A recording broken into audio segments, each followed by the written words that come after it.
Let's go. The Truth, episode 25. A lot to talk about. Let's go. What's up, Eagle Nation? It's AJ Brown. I'm so glad to be here, man. Guys, when I hang my cleats up, it's going to be in that uniform right there, man. I'm so blessed, man. I'm so thankful. Ready for the upcoming season, man. Go Birds.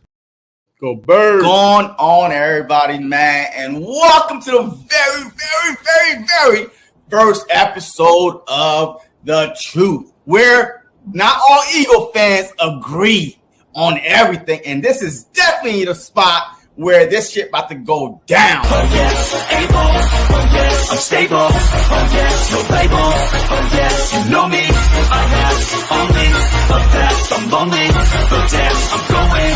This is why we started this, because of you. We started I'm tired of listening to your, fantasy that you living in right now. Always talking about, damn it, you know, until proven otherwise. BS! I'll be number one, working hella hard until I get just what I want, yeah. Rises like the sun, yeah. Fatal like a gun. Hey, I was pretty close last year. We could have easily won those 3 games. I gotta get through it, and the only thing I know is to love what I'm doing. Right? Never give up, never slow till I find Look, we lost. Never listen to the no's, I just wanna keep moving. Yeah, I put it out as hard, it's my only medicine, yeah. Everything I do, I'm just being genuine, yeah. I'm sick of being screwed, feel my own adrenaline, yeah. I do just what I do, and I hope you let me in. Yes, sir. Sir. It's your boy BG JC, The Truth, episode 25. We got a lot to talk about, baby. Woo! Let's go. Yes, sir. Hey, I'm super excited for this show tonight, man. I think this is going to be one of the best shows, man. The draft is over. Free agency is over. There's a couple more people out there. But tonight is about the drafties, man. The future of the Philadelphia Eagles is set. Let's go. Let's go, baby. Hey, shout out to all you guys coming up in here. We know the Sixers zone, but we're going to give you that Eagles talk anyway. Shout out to all you guys. We got Richard in the building. We got Daniel in the building. What's up, my guy? We got Twiz in the building as always. What's up, fellas? How you doing today? Miss Ash. Man, I'm excited, man. We've had like a A++ draft. Hold up. Man, A++ draft. Hold up. We ain't gonna get into that. I knew you was a traitor. I knew you was a fraud. I knew you was a fraud because you was giving this draft a B-, and now he's A++. I gave a pick. That's why people they can't trust you. They can't trust you. I gave you a lying to the people. I a tell B+. you. I gave a pick a B+. But before we get into those draft picks, we have some other news today. You heard it in the beginning. AJ Brown finally signs his contract. You know, the $32 million man is in the building. And he said something I love to hear. He said, when he's all done, when he hangs it up, it's going to be in that midnight green. How do you feel about that, man? That's awesome, man. Look, man, listen. First of all you haters, just shut up. Yo, Dan Silio, whatever you are, that whip stupid radio station. AJ Brown getting extended. There should not be no one in the Philly media have nothing to say for the rest of his career here. He said that he hoped to retire as a Philadelphia Eagle. He got the bag, right? So all that, he's going to be pouting because Devontae Smith no. He loved his teammates. He loved the city of Philadelphia. Yo, what he said was this, right? There's something that he said. He said that his daughter is about to start school in Philly, and he want his daughter to go to school with his teammate, other kids. You know what I mean? Yo, that's deep, man. Yo, it's bigger than football, right? It's bigger than football. It's about a family growing up together. And right now, hey, he said the right things. He got paid. He's happy to be here. He's here to at least 2029. Smitty is here to at least 2028. I mean, we got 2 number 1 wide receiver that is here for at least 4 or 5 years, man. I don't know no other team that is set like us at wide receiver. Yeah. Right? I can't even think of one team you'd have paid 2, not 1, but 2 $25+ million wide receiver that's set for the next 5 years. Yeah, Richard said he's even smart for paying these guys early. You know what I'm saying? Like, we didn't really have to go and pay AJ again. We just paid AJ. You know, we didn't have to go. Yeah, 2 more years left. I think it was a respect thing. I think they already knew when they went and go to pay Smitty his money that in order for them to fully understand and AJ not to feel a little slighted, not saying he would have felt slighted, but to keep the peace, he went out and re-signed him so he can make a little bit more money. You know, you can't have them both making the same amount of money with one putting up a little bit more than the other. You know, one's considered a better receiver than the other. So what they did to make it fair was go ahead and re-up them right now, give them a little extra money to keep everybody happy, man. I loved it. Facts. So he said, Miss Ash said, I knew AJ wanted to be here. Howie comes up off the bag and doesn't mess around. So why not? Yeah, man, Howie would definitely give you that money. And a lot of people think that, hey, you know what? The Philadelphia Eagles is going to come back and bite them in the ass, you know, down the line. No, it's not. The cap goes up every year. Every year. I think I saw something with A.J. Brown being extended, with Mariota being extended. The Eagles already have $51 million of cap space for next season already. So, like, I'm telling you, the cap goes up every year. So it is smart because the wide receiver market is going to go up. The quarterback market is going to go up. The right tackle market, left tackle market, every position on the field is going to go up. So it's smart to pay these guys now so you will be in better position, right? You know what I mean? And then, you know, and help cap space later on down the line. So big move by Howie. Howie, man, this offseason, I'd never seen a better offseason from Howie Roseman than this offseason. And I kind of said it. The way the Philadelphia Eagles ended the season last year, Howie was on a mission to make sure that shit never happens again, because that was embarrassing. Like, to the fans, to the players, to the city of Philadelphia. Hell, the freaking country was watching us. Like, man, we had like 6 primetime games. Everybody was praying for our downfall, and they got their wish. And Howie was like, you know what? Put it on my back. I'm sorry. Watch this. Yeah, man, it's crazy. He knows what to do. But like we were saying earlier, are they the best duo? We got a lot of duos up here. Do you think the Eagles have the best trio? You know, we're going to talk about the third piece of that trio, but at least duo in the NFL right now. You got some tight duels over here. You got some pretty nice ones over here. You know, you got the Debo Ayukes. You got the Moores, Allens. You got the Chris Godwins, the Mike Evans, the Puka and the Cooper, the Jeffersons and the Addisons out there. And don't even forget the Tyreek Hill and the Jalen Waddles out of the world. So do we have the best dual receivers in the NFL? I do. I do think that we do have the best wide receiver duo in the NFL, because Smitty and AJ Brown, they're number one. 1A, 1B, whichever way you want to do it. Look, Smitty proved he could take over a game if AJ is not here. We saw it in the playoffs, almost 200 yards receiving. So he's shown the ability to step up when he's called upon. But not only that, like, I would not take no other duo. Debo and Ayuk. Man, when was the last time Debo had 1,000 yards receiving? Like, Debo is a gadget, right? He's not a receiver. Yo, he's a weapon, you know what I mean? That, oh my God, look out for Debo. Ain't nobody scared of Debo getting over top on them. Like, yo, he's underneath, right? He's handoff. So Mike Evans and Chris Godwin, I don't trust Godwin like that. Man, I would not take Godwin over Smitty. Like, I wouldn't take Keenan Allen. He can't really stay healthy. Like, I wouldn't take him over, you know what I mean? Yo, I wouldn't take no other duo besides Smitty and AJ, because I've seen it the past 3 years how Smitty is dependable. He's reliable. Yo, he went up and this dude, I've never seen a wide receiver that small go up and made contested catch over and over and not afraid to get hit and get up. 160 pounds soaking wet and get up like nothing happened. No other wide receiver in the league duo that put fear in DBs than Smitty and AJ Brown. And I would die on this hill. I die for that shit. I like it. And I gotta agree with you. There's not a better combination. Like, there are good receivers, one old, one young. There's good receivers where, you know, one year this receiver's doing good, next year that receiver's doing good. But in terms of both of these cats since they've been together, have did nothing but break records together. You know what I'm saying? They broke Eagles records together. You know, one for yards, one for catches, one for touch. You know what I'm saying? Like these guys, every year, this combination, they're both getting over 1,000 yards. You know, so that is something that, you know, can't be, you know, looked over when you think about the best duel in the NFL. You know, even though the Tyreek Hills and those guys, like one player might get over 1,000, but it's both of them not getting over 1,000 yards. And we definitely got two that's going to get over 1,000. You know, I even think with the addition of Saquon that both of these cats can get over 1,200 yards this year.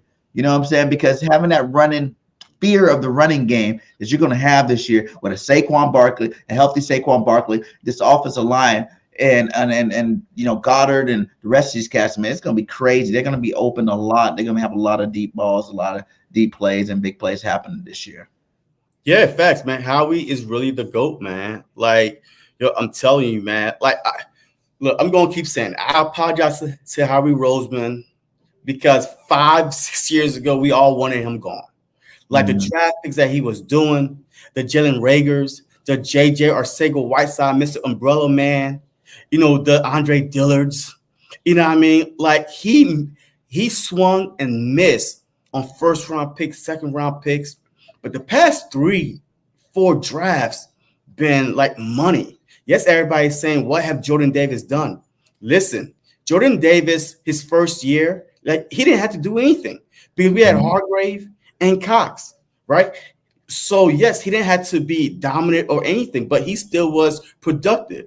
The second year, his first year, playing the whole full season, you know what I mean? His stamina, like he's not used to playing that. But I guarantee you, now they know for a fact there's no Cox, there's no Hargrave. It's a youth movement in Philly, all across the front line with Nolan Smith. With Nolan Smith, with Carter, with Davis, even with Josh Sweat. You know what I mean? Yo, this front is about to be ferocious. I don't care. I'm telling you, we going back to 2 years ago when we actually was getting after the quarterback. Because I'm telling you, every time I saw Smith on the field last year, yo, he was almost getting to the quarterback, either getting to the quarterback. He was around the quarterback. He was playing, 20-30% of the snaps, if that. So now is his show with Huff. I'm telling you, man, this defensive front is going to get better. We about to go back to 2 years ago. We got the chef in the house, not no sous chef. We got Vic Fangio in the house, a young DB, like defensive backs, hungry dogs. Woo! Man, let me stop. Man, I'm about to get about to be on and popping in Philadelphia, baby. I can't wait. Other news. Jason Kelce, new member of the Monday Night Football pregame show, man. Kelce is retired, and he already got a new job, baby. He got a new job with the Monday Night Football team. How awesome is that? You know, from New Heights podcast to Monday Night Football, you know, that is something amazing to have our boy Jason Kelce. We'll be able to hear him and see him be biased for the Eagles all year long. Yo, I like it, though, but – see, I like it. Congrats to Jason Kelce, you know what I mean, ESPN team. I like it. But I wish it was like the Manning cast, like the New Heights, right? Because, and now he probably have to wear a tie, a suit. Like he won't be Kelce, right? I mean, yo, I want to tune in and watch him be chugging beers, screaming at the TV, right? Just like he would if he was in his living room watching it, right? You know what I mean? So that's the only thing I'm saying. I wish it was more like a podcast type thing than in the booth with uptight people maybe around him. He can't beat Kelce, right? Take off his shirt, chugging beers. That's what the people want to tune in for on a Monday night. You know what I mean? That's what, but congrats to him, man. You know what I mean? Hey, he already got a number one podcast in the world, so he don't need another podcast, my guy. He don't need no another podcast. He got the best one out there. No, I wish he took that. You know, I really think they will understand that Jason Kelce. You know, I really think that he might not be chugging them beers, but he might have a couple of beers before the episode. You know what I'm saying? Like, he'll be in his full form. They still, if you look at some of the people that are animated, you know, the Pat McAfees and those guys, and when they're on like these prime Yeah. time shows, they're still able to still be their self a little bit. That's the reason why they're paying these guys in the first place. They want to bring that attitude and that swag to the show. And I do think seeing them in a tie or something. Hopefully they won't make them wear all this stuff, which all the guys do. But maybe they change it up for Kelce, and he can have himself a nice career on the Monday Night Football team. And I'm excited for him. I hope the Eagles get at least 2 Monday Night Football games so we can hear him cheer for our team live while watching the game. Absolutely. But also, even if it's not Monday night, but like the Friday night, it could be a Monday night broadcast, right? Because that's the only game on, of that night. So they might have that Monday night crew also do, the Friday night crew. So, I mean, there's going to be games that the Eagles are the only one that's on, and they have the Monday night crew, even though it's not Monday night. So to call the crew, to call the game. But, hey, put that 300 touches up. I don't think Barkley is going to get 300 touches, man. I feel like with the running backs that we have, which we're going to talk about the draft picks, but I feel like there's no need to give them 300 touches. As at least not handoff. I mean, now if you give them about 250 touches and then the other 50, as a wide receiver, okay, combined. I could understand that, but I do not want him handing off 300. We still got Gainwell. We got the drafty. So the whole goal, hey, it's a long season. The whole goal is to keep him healthy for the playoffs. I don't really care about the regular season. I care about the playoffs. You go into the playoffs being healthy. So 300 touches is a lot, especially when we are a running back by committee. Even when Miles Sanders had his best 13 plus 100 yards, hey, we still had another running back that had at least 500-600 yards. So, but yeah, so to that part, what you're saying is I don't believe it's going to be so much committee this year, to be honest with you. I think if Saquon stays healthy, and the Eagles would know this better than we will, how healthy he is throughout the season. But I think they really want him to be the bell cow. I think they're finally like, okay, all them years we had a rotation because we didn't have that number one type dog at running back, and now we do.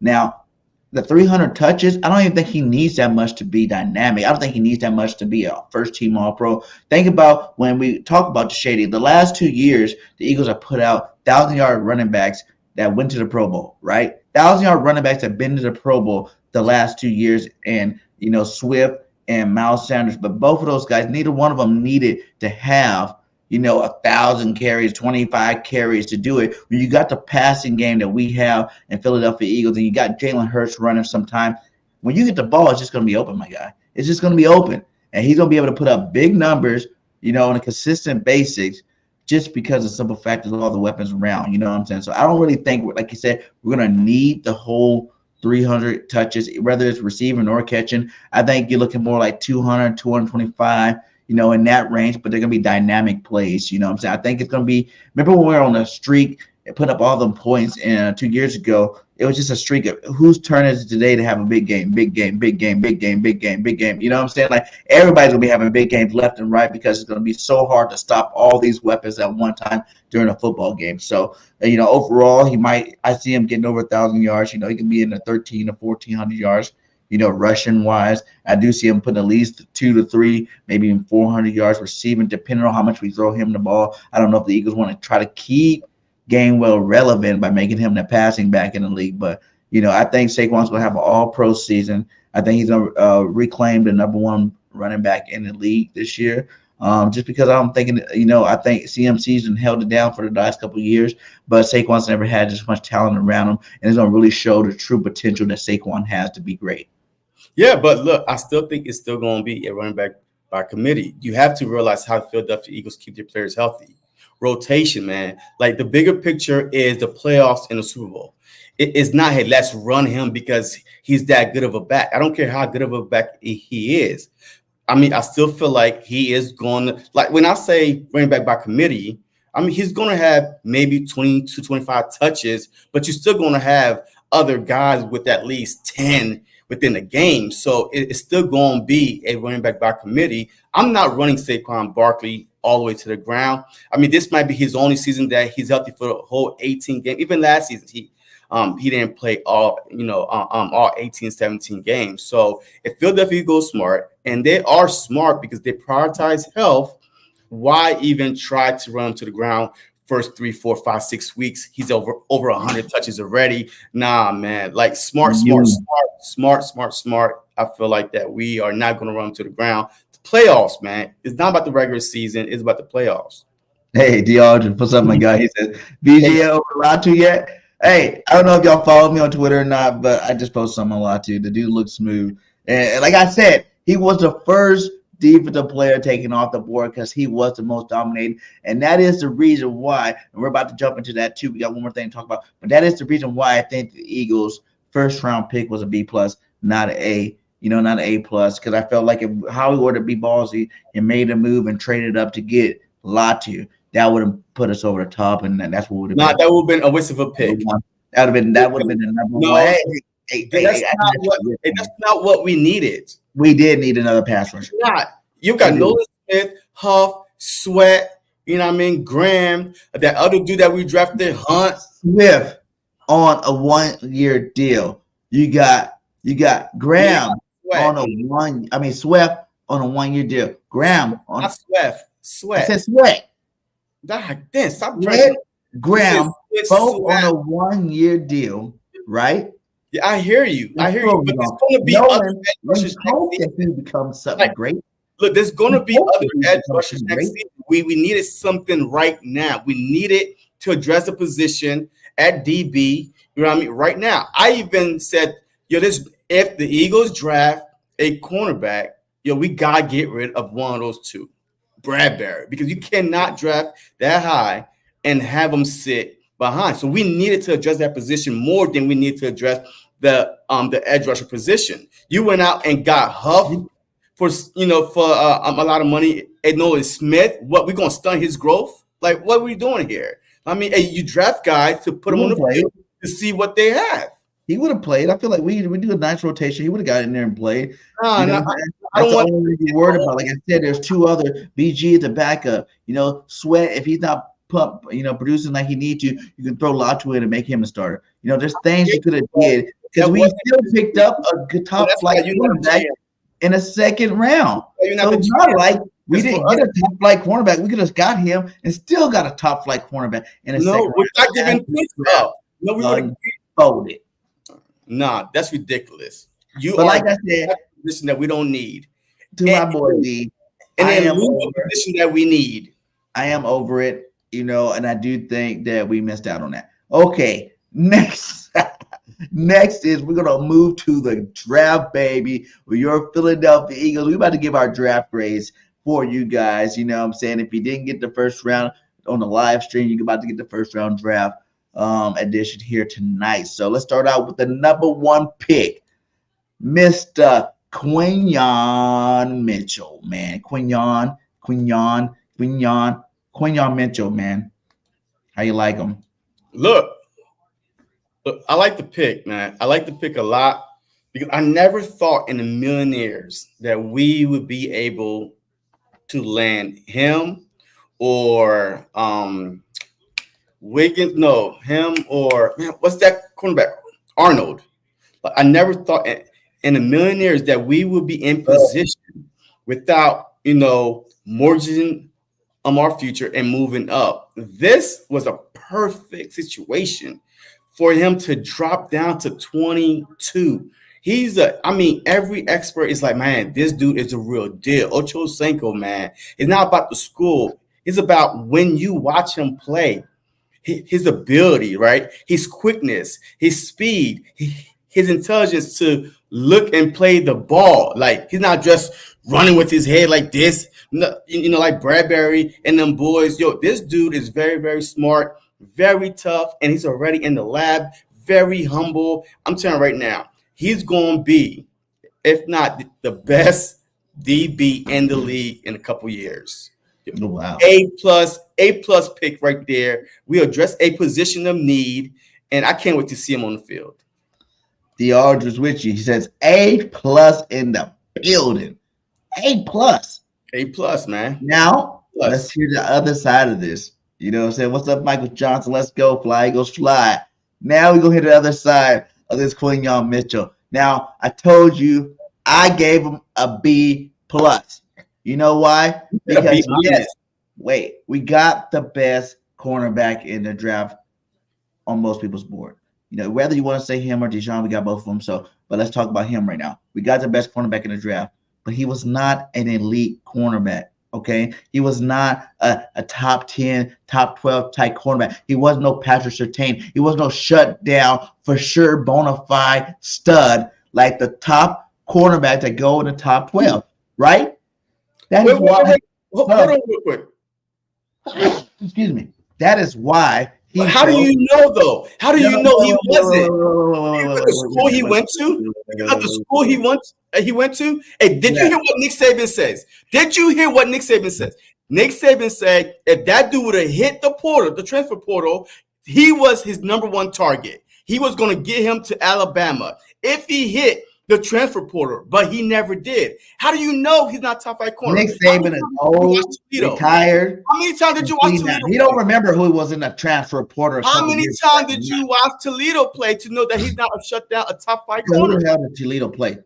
Come then why don't you go look tape before you talking about he's not a? They don't play nobody big. They're not Alabama playing the LSU's. You know what I'm saying? They play Alabama play all the top flight. It wasn't you there at the the Senior Bowl, right? Wasn't you there? Yeah. All right. Then he go against the top receiver and still shut him down. Brandon Rice. He went against Luke McCaffrey. He went against Wilson, Roman Wilson. Lad McConkey. These guys didn't go in the first round. No. He did. Yo, there's a what was that one receiver? He went against him because there's a highlight of that. Somebody posted. And for you, for those of you who say that he didn't go against nobody, look at this. He went against one of the top receivers that got drafted in the Senior Bowl. You just missed it. Not the receiver. Marvin Harrison Jr. didn't go to the Senior Bowl. He didn't need to. Yeah, he didn't go to the Senior Bowl. So, but I did hear he played against Harrison Jr. Okay, that's one. I'm talking about people that go against top flight talent at game in, game out. That is the SEC talent. And I'm telling you right now, I pray for this guy to be great. I pray for this guy to be the next coming. You know, we can have our Lito Shepherd, a Sheldon Brown for the next couple of years. Because this was the last time the Eagles went 2 cornerbacks back to back, you know, in the first, second round since Lito and Sheldon. I hope these guys do live up to potential. But I'm just saying now, don't get excited. Like, we still got a lot of cornerbacks in this room right now that can play some ball. You know, we still got, you know, who just got better than Mitchell. Got Rodgers Sr., who definitely he's played in the NFL at a high level already. The only thing that happened to him was he got suspended last year. If he didn't get suspended last year, he probably would have played with a, you know, even higher level. He wouldn't even be on this football team right now, you know, but he is on this football team because Howie did his homework and he got reinstated. So you got to worry about him coming back this year. You know, you got Ringo, who had an interception last year, who actually played decent last year, that should be better in his second year. You got Ricks, who played a lot of time last year, that everybody loved, thought Ricks played some good football. He should have replaced Bradbury. Let's see what happens to him this next year. You got Job still fighting for a job. You got Maddox still there. You know what I'm saying? We still got a lot of people on this football team that has potential to be stars too. So just like you say, he can possibly be a star. He could possibly not be a star if one of these other young bucks step up and be like, hey, I don't want this rookie to come take my spot. The only reason why you hate this pick is because he went to Toledo. He went to Toledo. That's the only reason why. Where's that at? BG, I can't with you, man. I'm glad you're not a GM or a scout. Man, I'm glad that you mad that I brought Latu to the team? Huh? You mad that I got Latu, the best defensive player in the draft, to the football team? Your secondary would have been getting eaten up every game like we did last season. Nah. He's going to play against Smitty and Brown and work on his trap. Yeah, he's going to get better, guys. I'm not hating on. I gave it a B+. Y'all act like I gave him a C or a D. But or you gave him a B-. B+ is really freaking high. Okay, a B+ is really freaking high. It's almost an A-. You know, and I have my biases of who I wanted in the first round, so that's why it's going B+. And like I said, I hope the boy. Like you said, I talked to him. I think he got talent, but I want to see it against top coverage. I mean, top flight receivers. I want to see it in the pros before I give him his full bouquet of flowers around here. Okay, so when I see it in the game and he's shutting down somebody in a football game, then I'll give him the full bouquet of flowers. Then it might turn to an A+. But for right now, until I see it done, it's gonna be a B+. Okay. All right, GM. Man, what's up, Philly? Philly, how you doing? Thank you for tuning in, my guy. Thank you. Thank all you guys for tuning in. We got 54 in here. Hit that like, hit that subscribe.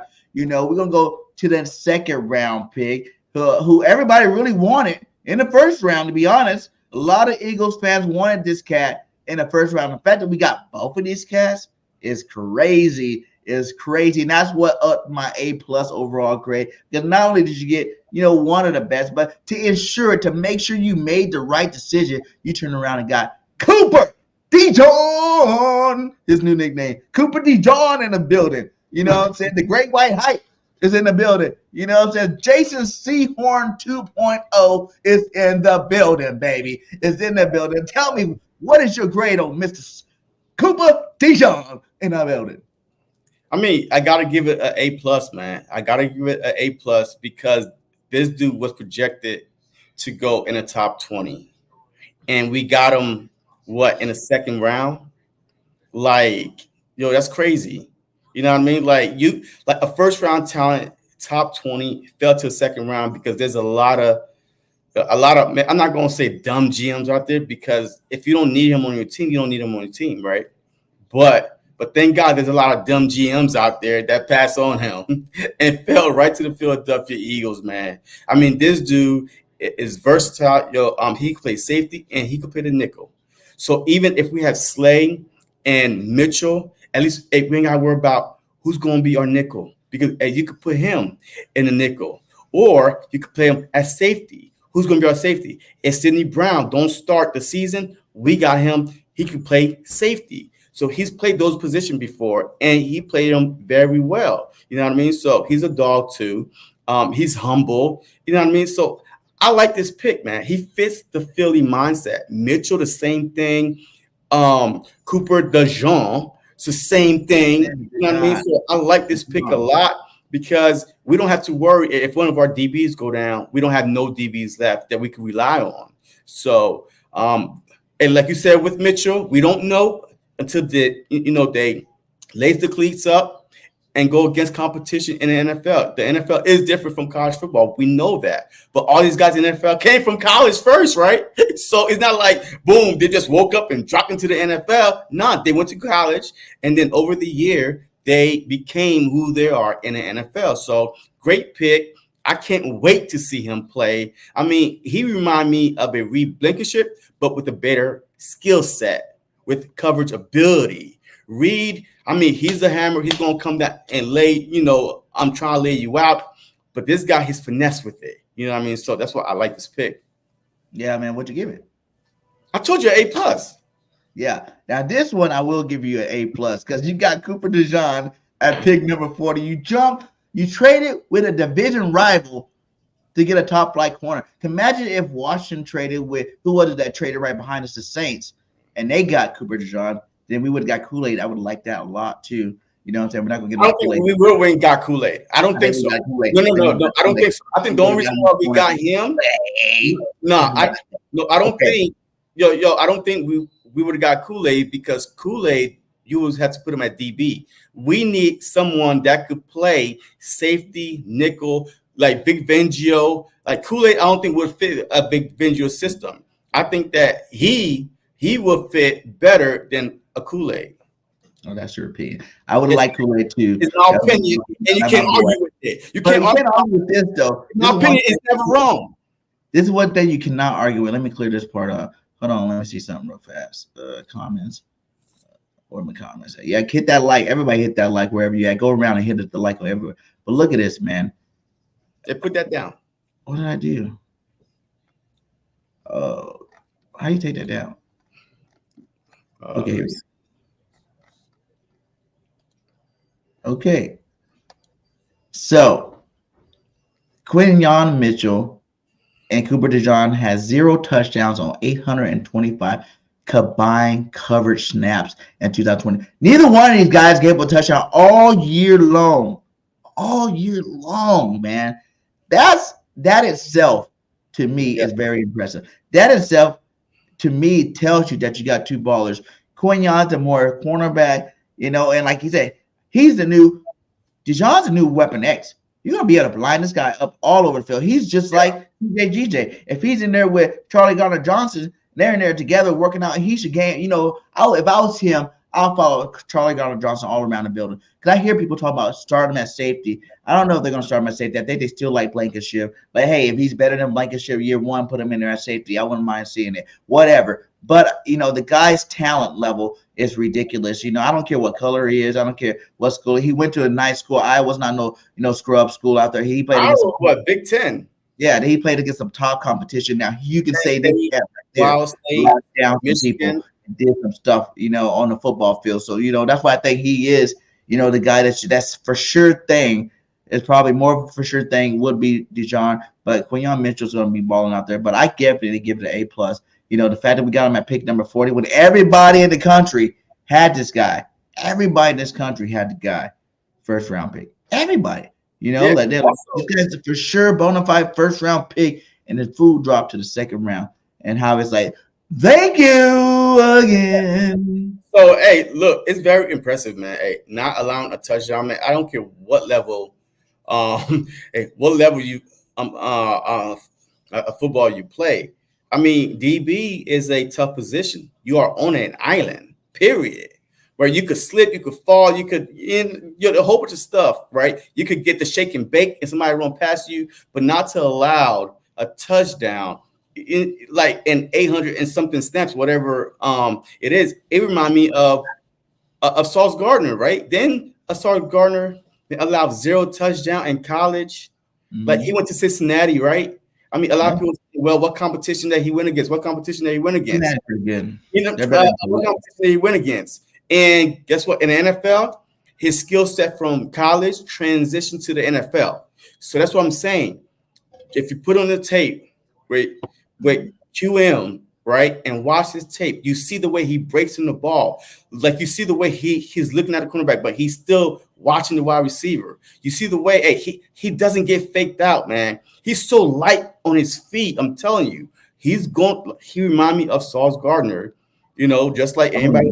Yeah, hold on, dude. Okay, man. Everybody knew Sauce Gardner was going to be a top 10 pick. See, that's a different.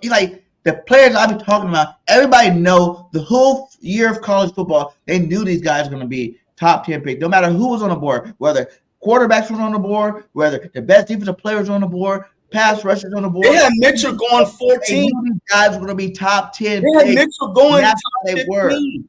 They had Mitchell going top 15. They had Mitchell going top 15. I'm talking about the other guys with Surtains and Sauce Gardners. Those guys were top 10 players. Top 10, top 15. Come on, man. Stop it. He didn't go top 15. He went 22. They had him go. Okay. Who had 6 quarterbacks? 6 quarterbacks? Freak the Falcons. Man, they drafted a quarterback after paying $100 million for another quarterback. So, 6 quarterback in the top 12? Of course. People is going to slip to just like Jalen Carter. People is like, oh, no. He's supposed to be a top 5 pick. He slips. It happens every draft. That doesn't mean that they not deserve a top 10 pick. It doesn't fit their system, and it's not a need for them, period. Like the teams that went and got Sauce and Surtain, they needed to fill that position. No, the teams were not stupid no matter what, if they needed a cornerback or not. These guys were bona fide studs, can't miss players. That's why they go in the top 10. That's why the top 10 shapes up differently every year. Sometimes it's quarterback heavy. Sometimes it's lineman heavy. It just matters who's the most elite player in the draft. And this year, the position of cornerback did not have a top 10 elite player. Hell, defense didn't even have a player to pick 15. So that being said, that's the difference I'm talking about in terms of guys you can't miss on, you can't pass it, it cannot make it out of the top 10. And guys that make it out of top 10. I'm not saying neither one of these cats gonna be ballers. I'm just letting you know that they ain't gonna be no Sauce Gardner. They're not gonna be no Patrick Surtain the first year. For the one, like you said, those teams need a corner. So Sauce Gardner, Patrick Surtain, all these cats, they started their first year, and neither one of these guys I see as starting the cornerback. Mitchell is start. No. Mitchell is starting this season. I promise you that. Because Bradbury is gone. Bradbury is He's a not gone. He's on a team. first cut. Now he says he's starting this year. Bradbury is a post June first cut. He's gone. I'm telling you. I don't know about that. Okay. I don't know about that. I'm telling you. Hey, remember this. Hey, don't be surprised. The Philadelphia Eagles. Be realistic. Get your fandom out of this. Be realistic. Phantom. With the team that you got this year, would you could really tell me you would rather have a rookie that played against no top level receivers on a Toledo squad? Wait, bias out of it. Take your bias out of it. Wait. Take your bias out of it. Let me finish. Over a Bradbury who 2 years ago was an All-Pro. Because of our defensive front, period. Our defensive front. He can be an All-Pro again this year. Because of our defensive front was getting 70 mother freaking sacks. Shutting down all the best cornerbacks in the league. We made history. Third most sacks in NFL history over 100 years. That's why the DBs were all pros. Because guess what? By the time the quarterback, drop back 1, 2, 3, you're on your back. And the ball is like in the air, hanging and stuff like that. Take your bias out the pick. Small school, no top competition. Look at his skill set. Those things transition in the NFL. Like I said, you're not going to have a proven veteran in the league and start a rookie in the league year one. Now, if Bradbury, I say the only way Quinyon Mitchell starts on this football team this year is if Bradbury stinks it up the first 3 to 4 games. Then I can see you pulling him out, bring it in to Quinton Mitchell, you know what I'm saying, and then that be what it is. But other than that, you're going to keep your all-pro, two or 3 time Pro Bowl cornerback Bradbury in the game now that he has safety help again. Last year, Bradbury had no safety help. Last year, the D-line wasn't getting to the quarterback the way they needed to because of the schemes that were getting called. This year, you got a better scheme. This year, you got the... You got to have a perfect... Wait a minute. So if you're an all-pro, top shutdown corner, why are you relying on the front to get to the quarterback? Why do you need safety help? You're supposed to be the shit, right? All-pro being, guess what? You was because the best all the rules go against the quarterback. You can't touch these guys. You can't hit these guys no more. This is patty cake football nowadays. The secondary is getting abused by most of these receivers out there because they can't do this and they can't do that. And now that's why you need your safety up over the top to make sure nothing big happens. And when you got that, Bradbury is a little older. He's a little slower. He does need a little bit more, but his experience. You don't be an all-pro, multiple-year Pro Bowler if you don't have talent. Okay, so, the last thing I'm about to say about this, and then we can move on, okay? If you are Vic Fangio and you can't leave your DBs on an island while you use your exotic blitzes, then you need to get rid of them. Because that's how you get to the quarterback. All right, you say, hey, I trust you. We about to go cover 0. Let's bring the house. You have to be able to at least do it a couple of times to trust your DB. If you can't do that, then this should not be there. This should not. Like you can't run a cover 3 every freaking time, a cover 2 every freaking time. Like once in a blue moon, you have to call a cover 0, send everybody, go after the quarterback. The game is on the line. You got to rely on your DBs to go one-on-one. If I got to keep safety game after game, then no team, we will get ate up, dink and donk because guess what? We can't do nothing. We can't do nothing exotic because our old ass Burntberry is getting burnt left and right instead of putting Mitchell in. No, I'm telling you, Bradbury's gone. I don't know, man. I still think they're going to start him the first 3 games of the season. He's cut. Hey, get him out of here. Y'all some Bradbury haters. It's all good. And like I said, I'm not the biggest Bradbury fan, but I'm just being smart, okay? Why even force your first-round pick into trouble if he doesn't need to be in trouble? You're going to get to watch him throughout the preseason. Now, if he's locking down Smitty like he says he's going to, if he's locking down AJ like he says he can, you know what I'm saying, he's going against these guys and he's covering them good, then I can see you thinking about it. But until training camp comes, you see this guy out there against the best of the best doing it, I'm putting in my veteran. I'm going to let the veterans get a shot to start. You know what I'm saying? If he came in healthy, Bradbury heard all the lip. They've been talking about him all last year. Just like the year before, he got traded to us. He heard all the lip from the Giants. And what did he do? He came out. He had a Pro Bowl season. He had an All-Pro season with us. You know what I'm saying? Because he heard the noise. He heard what they're telling, saying he was washed. He was Burnberry. He was toast and all this stuff. And then he came back, had a good season. Just like that year, I think this year, Bradbury's going to come back stronger and better than ever, knowing all the critics are out there doubting him. And like the Eagles did, they put pressure on him, like went and draft 2 DBs, back-to-back picks. Back-to-back picks, you got 2 DBs that can come in and play and take your job. So I think Bradbury will be ready for him, man. I really do think Bradbury's going to be ready for him. It's better if we lose him next year than this year. And I think that's what's going to happen, man. Bradbury's going to be back there. Okay, let's go. Next, we got Jalix Hunt. How do you feel about the Eagles going a 3rd round pick for this guy, Jalix Hunt?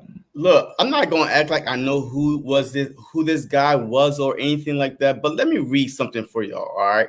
So, they wrote about this pick right here. All right, it's like Hunt's journey to the NFL is incredible because he started his college career at Cornell as a safety and a track athlete. He played 17 games over a 3-year span at Cornell as a safety, right? And then at 2022, he transferred to Houston Christian and started 11 games as a defensive end, leading the Huskies with 11.5 tackles for loss, 7 sacks, and 3 forced fumble. And then he followed that up with 6.5 sacks, 9 tackles lost this past season, earning Southland Conference Defense Player of the Year. 6'3.5", 252 pounds. So this pick right here, to me, man, if you hear Howie Roseman, he's a project. Right, he's a project, but I don't know. This was a Vic Fangio pick for sure. Like, I feel like that Vic Fangio said, "Hey, I want a guy that could drop back at the linebacker position, athletic." You know what I mean? He don't only we don't need him to only rush, but we can move him all over the field. Safety, linebacker, defensive end. You know what I mean? Like, he's going to use this guy everywhere. So I don't know if he's going to do be in one position or not, but I feel like this is a project over the years, and he's going to be I just got to see it, man. I got his highlights. It's some good, some bad, but hey, we'll see, man. So I give this right here a B-. Nice, yeah. I'm gonna give it a solid B. Because like you said, they did say this was Fangio's #1 guy in the draft that he wanted. You know what I'm saying? And whether we heard about this guy or not, he was at the Senior Bowls. He went against top flight talent. Now, there was top flight for, linemen at the Senior Bowl, and he did get a chance to go against him. He did get a chance to show his talents against those guys, and he did a good damn job. He's out there putting pressure on the quarterback. Like you say, he was a safety, so you could drop this guy back. And I love the dog in him. What up, Big Papa? What up, Big Papa? Hey, Coach, I'm gonna need that playbook ASAP, my nigga. Yeah. Hey, send the playbook. Let's go. That playbook ASAP. He want that playbook right now. He wants to go first practice of the season and show why the Eagles picked this guy in the 3rd round. When you hear projects, you think more of the 4th, 5th, 6th round players. For the Eagles to go up there and get this guy in the 3rd round, meaning there was something a little bit more special to any one of us obviously know about. Like, the guy's a talent. He's fast. What he ran I think he said 4.6, 4.7, something like that. That's awesome. And the guys can go out there and he can put that heat on the quarterback. And like you said, he can drop back. Maybe that was the reason why Hassan Reddick didn't want to stay. When Hassan realized that was going to be part of the game plan, he still got to drop back when he knows he's just a sack artist. Then maybe he was like, I need to go then. I need to go. And that's why they went and got this guy, Jalix. And I think sky's the limit for this guy. If he goes in there and works as hard as he sounds like he's going to work. Oh, yeah, absolutely. If you put that effort in like he sounds. Everybody sounds good draft day, though. Everybody sounds good draft day. Get motivated. I do anything. Draft day. I do anything. I die for this shit. I mean, hey. On draft day. But when they get that contract and they get the training camp and they start getting hit by the real big boys, I don't think so. I hope that's not him. I hope he's the best sleeper pick for the Eagles. But I'm gonna give it a solid B. You know what I'm saying? Just because I don't know very much about him, another small school guy, but I do know he was very productive at that small school with sacks and whatnot. And I think that, the sky's the limit if he goes in there, he works hard. I just loved his interview, to be honest with you. His interview kind of motivated me to be like, okay, I can see why the Eagles might want to get this cat, because he seemed like he's ready to go right now. He'll do anything, play special teams, play wherever they want him to play, and he's going to go out there and bust his ass to be a Philadelphia Eagle. And that's all we really want from our draft class, is guys are going to come out there and bust their ass to be a Philadelphia Eagle and do his thing. He says, check out J.B. Smith. He has had him as a fit for us. And yeah, shout out to my boy J.B. Smith. He always breaks down a lot of players. Make sure you guys go check that out on his channel as well, man. So yeah, J-Liz, I give you a nice B, my guy. We're gonna leave you at a B. You can show me something better. I do think there is potential for this guy to develop and become something great. So. Look, I like it, man. Look, I like it because you don't know where he's going to be, right? I like where you have to account for a guy because you don't know where he's going to be, how he's going to be used. So when he's on the field, because he got the safety skills, right? He could drop back any second, right? You think he's rushing, and then nope, he could cover a tight end, right? I mean, he probably could cover a slot receiver because you don't know. I mean, this dude played 3 years. You know what I mean? So, so I can't wait to see him, man. But worst case scenario, special team guy, first year, and work his way up after Graham leave, you know what I mean? So he could be another rotational guy. So it's a solid pick, man. B- for me. B-. All right. Now we're going to the second great white hype in the building. Our boy, right here, 3-year starter, dual threat running back, Will Shipley, man. Will Shipley from Clemson. We went back to back with the Clemsons, but the Clemson Will Shipley running back. I remember watching this cat, when I, flipped through channels, you start watching some of these games. And I do remember Shipley for the last 3 years making plays. That's the only thing I can, that sticks to me in my head when I seen this pick. I was like, dang, he played for Clemson. Oh, yeah, I remember when he did play for Clemson. Like, what do I remember? It's like he was just making plays. He's a 3-year starter. He has all the athleticism you need in the running back, and he's a dual threat. He catches it out of the backfield, and he can run between those tackles. What is your grade for our boy Will Shipley? I give it a solid B, man. A solid B because look, I feel like that he's the perfect back to spear Saquon Barkley because you don't know if he's in there to run, to catch out the backfield, right? At least Gainwell, man, it's more like, okay, boom, he's probably going to get, it's probably going to be a screen, whatever it is. But this guy, he's a 3-year starter, like you said, man. He played at a good school, a championship school, against some good competition.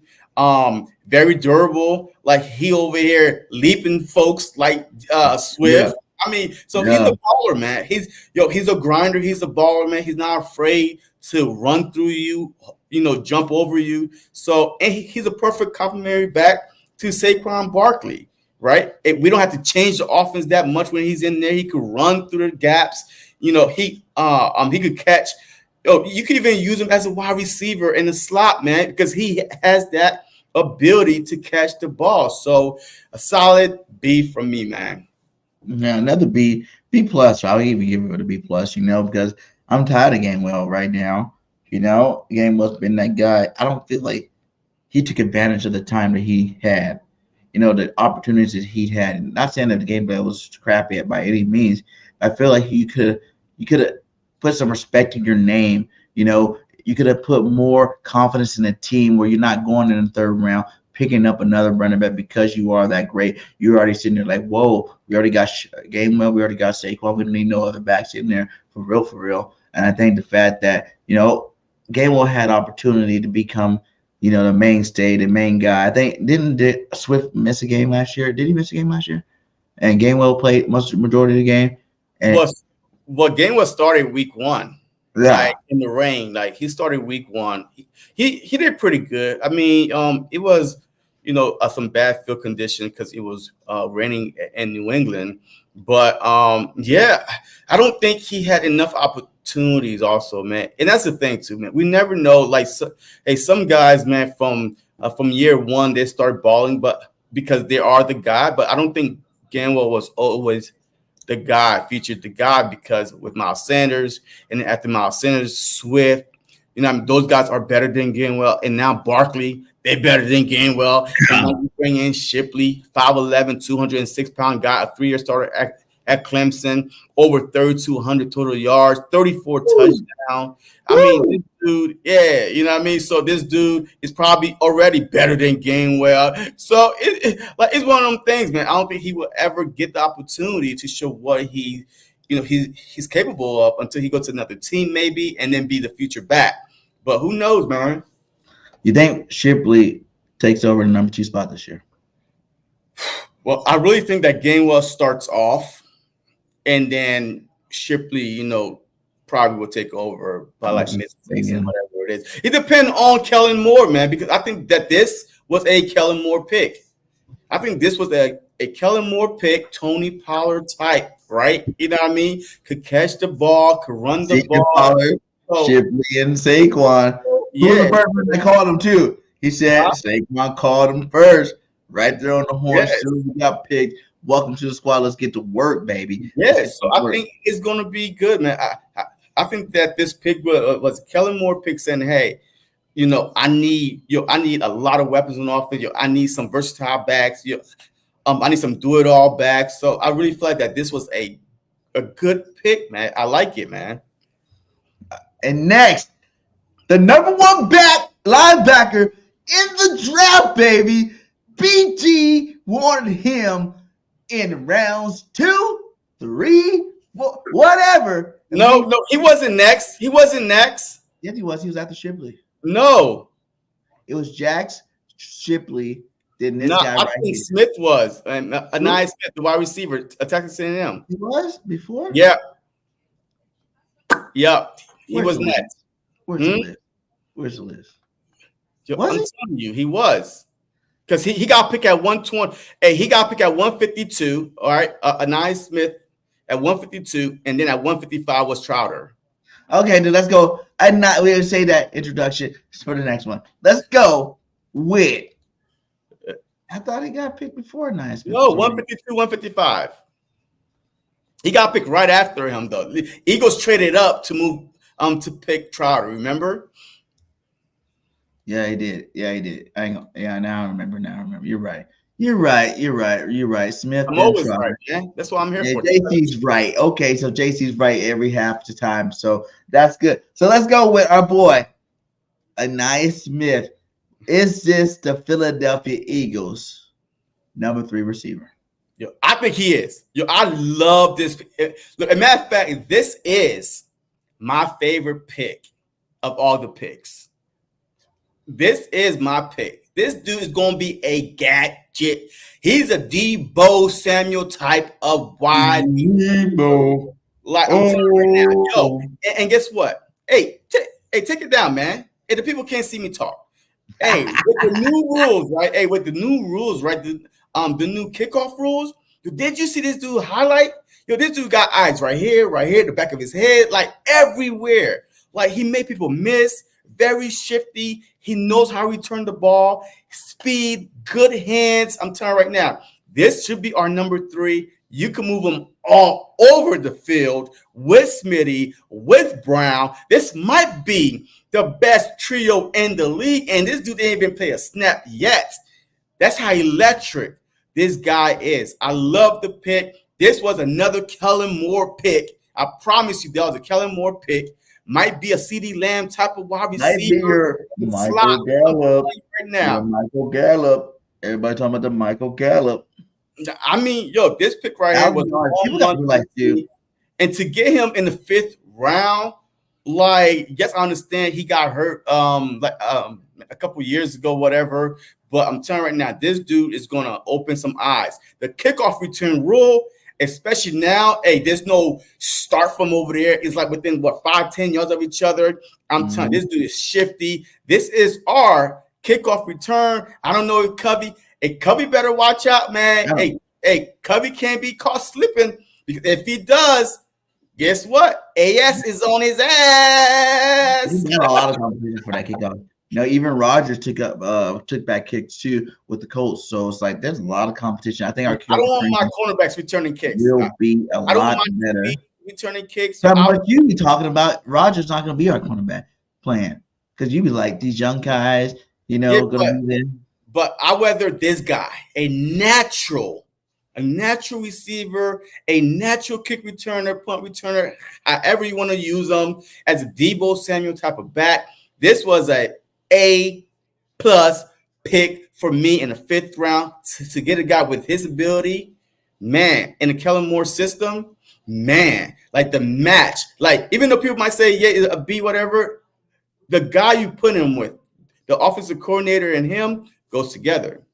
And they love, like I said, Kellen Moore loves his. It wasn't the first year, but it was the second year where Michael Gallup in that system, when they had Coop, they had Lamb, and it was Michael Gallup getting that 1,000-yard receiving. So you got to look out for everybody to understand that this year the importance of the third receiver is a lot more important than other years. Even last year with the Chargers, that third receiver had nice games, for the Chargers. So we need them bona fide. That's why we got Quez the hell out of there.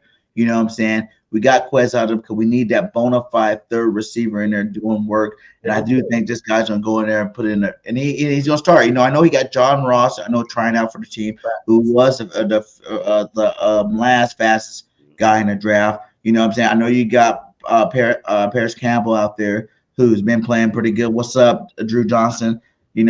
But he's not that guy. I don't want these guys that had one good year and now they're trying to they haven't been in the league long enough to be talking about recreating, re-establishing their career and re-establishing their spot at the cornerback position. Devontae Parker's kind of old. I do see him in the red zone. Injury prone. Yeah. So I hope this guy can be that stud. Come in here and go ahead and earn that third spot on this team.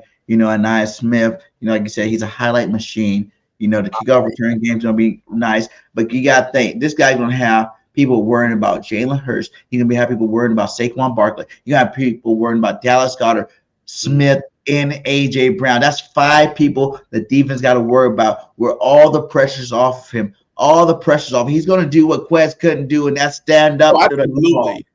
Absolutely. Stand up to the call. Yeah. And I didn't want to do this because y'all know I'm boys with my boy Quez Watkins. He's gone to the Pittsburgh Steelers, but it was funny because another thing trending right now is Gilly. Oh yeah. Nigga, that shit cost me like $8,000, man. Damn. I was mad as shit, man. No, I seen it. Yeah, they supposed to beat him. I seen it. Motherfucking. Then the nigga, when I went to talk to the players in the locker room after the game, I cussed that nigga Quez Watkins the fuck out. What was he saying though? He just taking that motherfucker going DM me, damn dog, like how you gonna do that to me? If I was given an opportunity, No, that wasn't the Arizona. You talking about Tampa? You talking about the last game? The playoff. They lost to them in the playoffs. To Tampa Bay, yeah. Damn. Oh yeah, you saw. Nigga, you just played the whole fucking game. What you mean if you was given an opportunity? You just played the whole fucking game. He told the nigga he gotta get out of here. He like, nigga, you gotta go. You gotta go, man. No, because I looked that nigga in his eyes, man. In that motherfucking locker room, bro. I couldn't keep it no realer. I said, bro, I'm the #1 Eagles fan. He said, yeah. I said, I read every article, bro. At the beginning of the year, you said this was your year. It wasn't. Bro, this is what I told the nigga in the locker room. I said it wasn't. I said, but good players is made in the regular season. Legends is made in the playoffs. Yeah. You can write everything right now. Yeah. A.J. Brown is out. We need you to step the fuck up right now. Yeah. None of that prior shit don't matter. Yeah. You become a legend right now in these playoffs, nigga. Yeah. You got him fired up. That nigga said, I got you. I said, dog, don't tell me you got me. Get me, man. No, I got you, OG. Man, nigga had 2 catches for 8 yards. Man. Get the fuck out of here, man. Get the fuck out of here, man. You gone, man.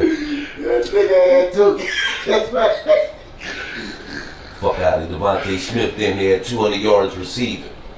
You ain't get that nigga no help. Nah, he done did everything.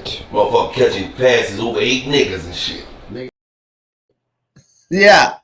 And that was when I was over Quest too, man. Like I was a huge. Everybody knows I was one of the huge Quest Watkins supporters, and I think before that game, I was like, "It's gonna be Quest season, baby. He's gonna come out here. He's gonna ball out with AJ out of the game. He's gonna come ball out and do his thing and correct all his wrong."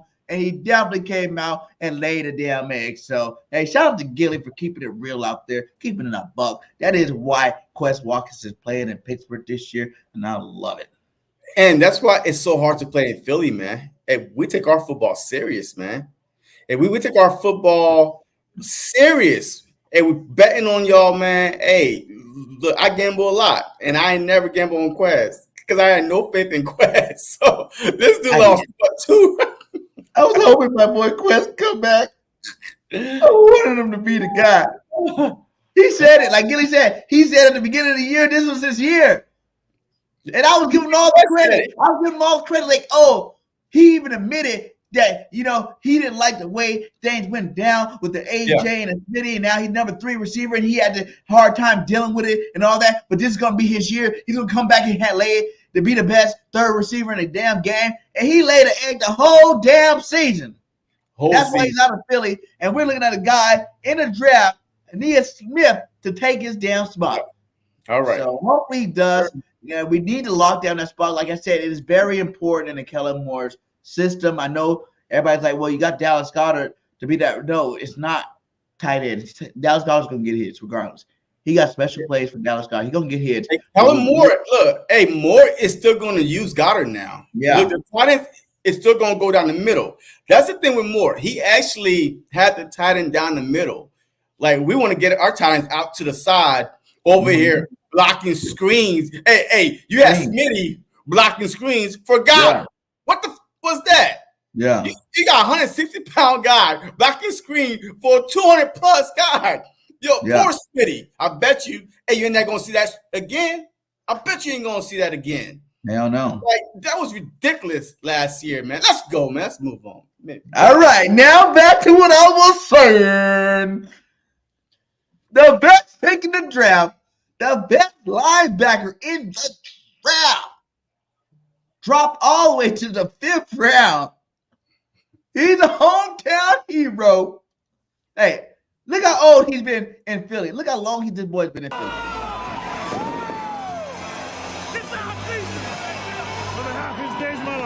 There he is, right there. Did you see him? If you missed it, it's kind of quick. Did you see him?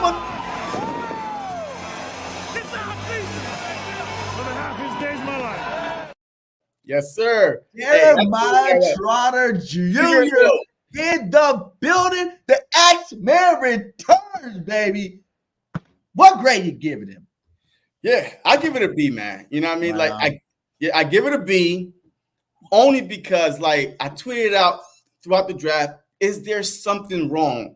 Like, are we missing something? Why is Jeremiah Trotter Jr. dropping this? Like, all these linebackers went before him I ain't even heard of. Right before the draft, man, it was Cooper and Trotter, right? Man, that's the names that we was hearing. Cooper and Trotter. And all of a sudden now, man, you got all these unknowns just going before Trotter because a lot of people say, well, he's slow. He can't cover. Like, he's light, right? He can't get through the line enough. But I think he can cover. He's one of the best covering linebackers in the league in the college football last year. People don't even they talk about it because they look at his height. They don't go look at the stats. Like, he's one of the best. Look at it. What was it? I think I have it on here. Let me see. It's here. Boom. PFF. Yeah, right there. Yeah. PFF grade. He is number 1 out of the last 2 years draft eligible, highest career grades eligible. And look how far down your Edgerrin Cooper is. You know what I'm saying? Look at all these other guys down the list. He is number 1 with 91, tied for number 1 with 91.4% draft eligible. How this guy fell to the 5th round, I don't know. Like, maybe people do like taller, bigger, heavier linebackers. He's 6 foot, 6'1", 230. But the guy's a ball hawk. He's all over the field. He makes interceptions. He brings that axe down, and I'm so happy. His dad was the best Eagles linebacker ever. You can't name a better linebacker in Philadelphia history. Yep. The number 54 right there. And now we got a number 54. You know, the emotions that his dad had, Lori had, all that was, it's like a story. And I heard someone say it the best. For those who do doubt Trotter, you got to realize this is different. You know what I'm saying? Yeah. Not only is he from the city, you know, he's from Philadelphia. He's all he knows is Philadelphia. He's been a Philadelphia Eagles fan his whole damn life. His dad is a legend in Philadelphia. And if you think, I don't know if you watched some of these interviews leading up to the draft, if you think his dad's about to let this fool come in and mess up the Trotter name and be a bench warmer, like what was Clay Matthews' brother that played for us, who didn't play very well? All these legacy guys that come and play for Philadelphia, they don't play good. Trotter's not going to do that shit. Mm-hmm. Trotter's going to make sure his son is ready come training camp game 1. I bet you right now Trotter's got his boy out in the yard swinging that damn axe, chopping down goddamn trees, and getting them ready for this goddamn football season. I promise you this. Like I told you guys, he don't got to come in and be number 1 right off the bat. You went out and you got yourself an all-pro and Devin White to be that number 1 guy. You still got faith in your supposedly number 1 out there who hopefully will have a bounce back season where this guy, all he has to do is be the 3rd best linebacker on your team. I think, hands down, the way he played at Clemson last year, he can come in and be that. Yeah, facts. Look, I love it. I love the pick and the disrespect. Once again, everybody that the Eagles drafted so far have a story, right? The underdog mindset. You know what I mean? Hey, I'm about to go work hard to show you why you should not have passed up on me. For him to get drafted in the 5th round, oh, man. Being from Philly, his dad is going to make sure that this dude know exactly what he's supposed to do because he was one of the best linebackers that Philadelphia Eagles history ever saw play the game. So I'm telling you right now, he will be fine. I won't be surprised if he even start over Nakobe Dean. Woo! I would not be surprisid if he's over Nakobe Dean. Nakobe Dean to me, man, show me, man. Yo, like his foot injury, he kept getting foot and freaking shoulder injuries, man. I'm like, come on, man. Yo, this is about to be his 3rd season. And I have yet to see him play 5 games. That's true. Yo, I have yet to see Nakobe Dean play 5 games. And he was a starter last year. Like, you know what I mean? He started.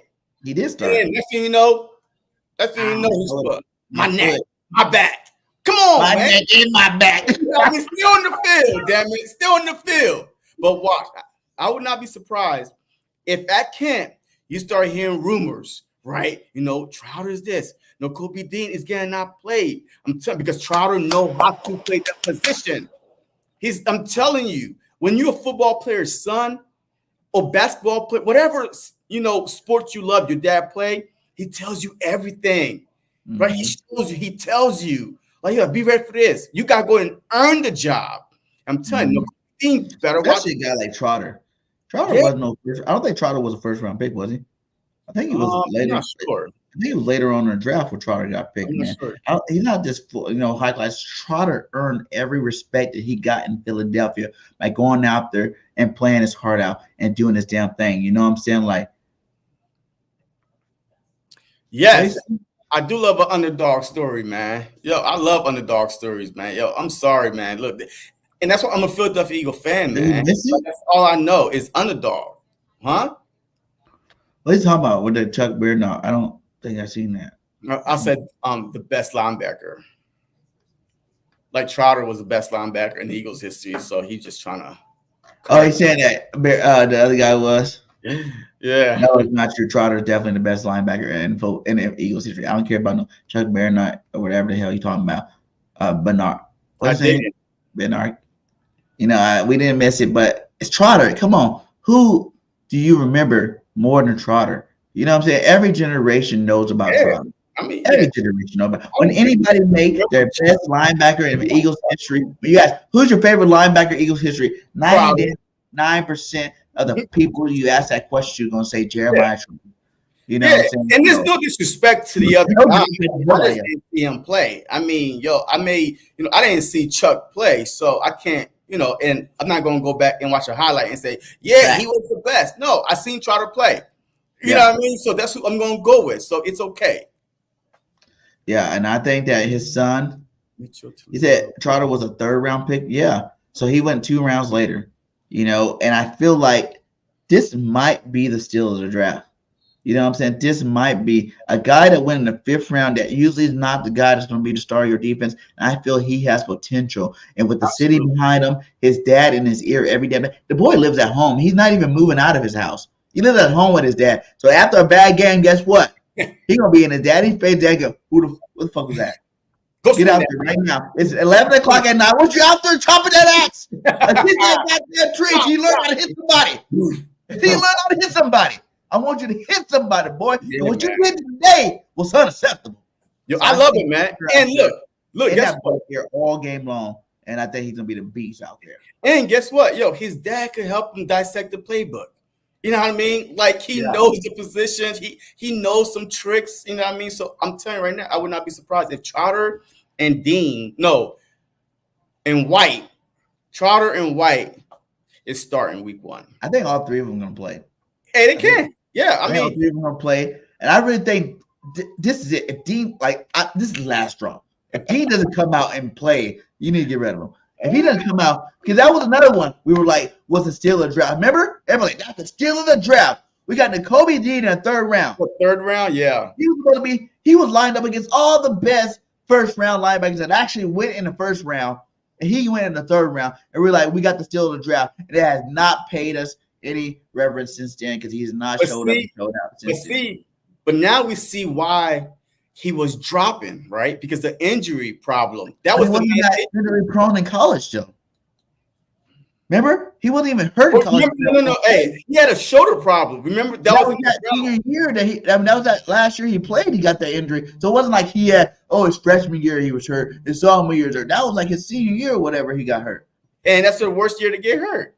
Yeah. I mean, you getting drafted. Worst year to get hurt is your last year because people remember what you had done for me lately, not 3-4 years ago. So he got hurt and whatever. The shoulder issue was rumored. That's why he dropped to the 3rd round. We all had high hopes. We still do now. We still do. Yeah. Don't get me wrong. I want him to ball out.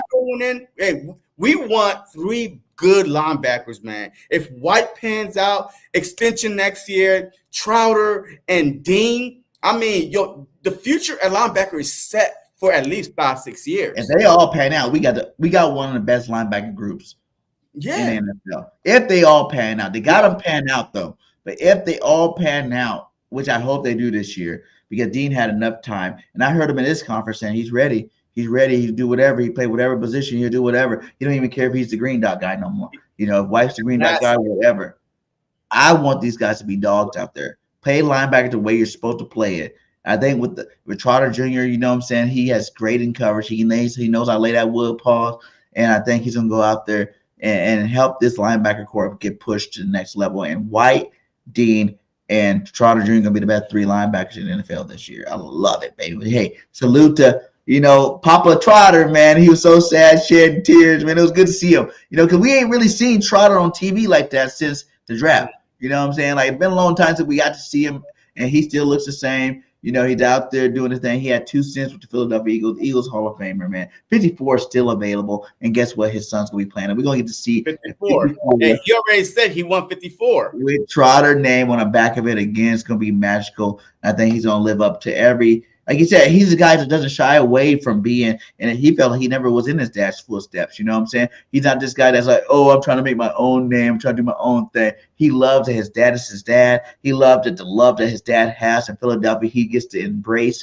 And I think he's going to go out there and he's really going to show the world that people messed up. You messed up for 5 rounds, for not picking this guy. Because it's not like the guy didn't have good stats. Not like this guy. I think everybody got too caught up with like the name part of it. And I think that's what teams like. I don't want to get caught up in the name. Yeah, his dad was good, but will he be good type thing? And they didn't really sit down and look at the tape, man. This guy makes picks. He takes them back to the house. He's very athletic, and he still can, hit somebody. He's a thumper, too, at the same time. So I think, like he said, the biggest difference between him and his dad was more downhill, being able to blow up linemen and stuff like that because he was like, 260 or something like that, 240, 250, something like that. He's able to blow up linemen. But he's more quick to the point where he can get away. He knows how to use his hands to get off of blocks and still go make the tackle. He's a heat-seeking missile, and I can't wait to see him play this year. Yeah, facts. Let's move on. Who we got next? Who we got next? Guard out of Michigan. Oh, was it him? Yes. Okay. Trevor Keegan, the guard out of Michigan, Lattimore 2.0 from the program. This guy is a Jason Kelce 2.0 clone in the Michigan parade, popping beers, belly hanging out. The guy's a beast, you know. Gave up. I think they say something like he didn't give up very many sacks last year. Nope, Not a no sack last year.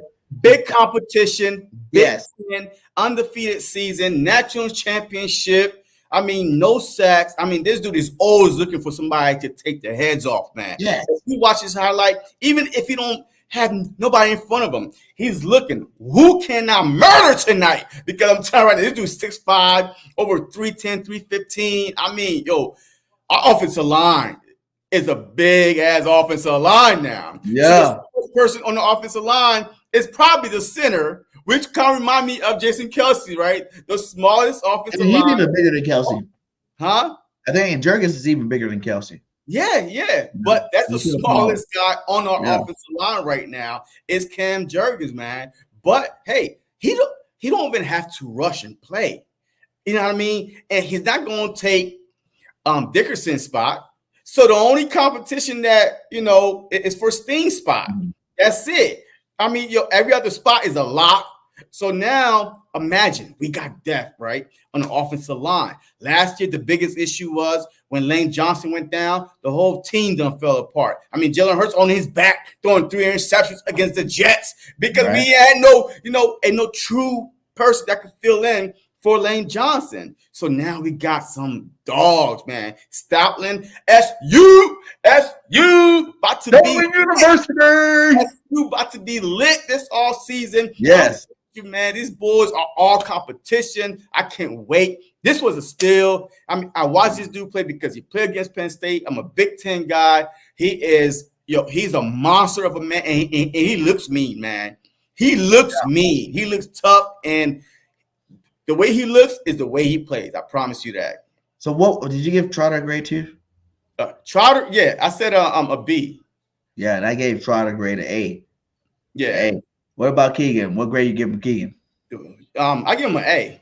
A. I give him an A. I don't know why he failed all the way, like that, but I don't know. How do you have the #1 team in college football, exactly, starting guard that Zero people, 0 sacks, that destroyed people all year, went against the best of the best of the best on that defensive line, and the guy drops all the way? What was it, 5th round pick again? Yeah, he was 172nd pick overall. How? Linemen, the front and the defensive offensive line are what makes football teams. And I'm happy that Howie was on his P's and Q's and realized, wait, Keegan's still out there? What the hell? Stoutland was like, hey, Howie, go sign him right now. Because he knows this guy's got football in his blood. You know what I'm saying? He's a mauler. He's out there. And I think that was probably another sleeper pick that the Eagles that's going to have great contribution. Like, is he going to start over? He could be our starting right guard this year.